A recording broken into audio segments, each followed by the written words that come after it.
What's the meaning of copperhead?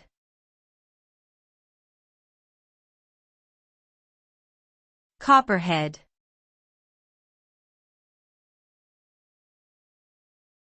Copperhead.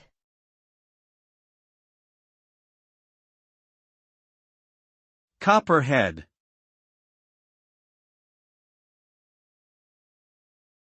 Copperhead.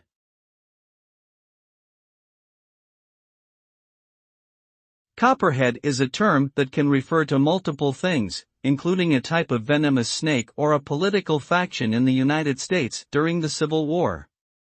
The copperhead snake is typically found in North America and is known for its copper-colored head and heat-sensing pits. The political copperheads were Democrats who opposed the Civil War and advocated for peace negotiations with the Confederacy. Today, the term copperhead is sometimes used to describe someone who sympathizes with the Confederacy or holds extreme and divisive political views.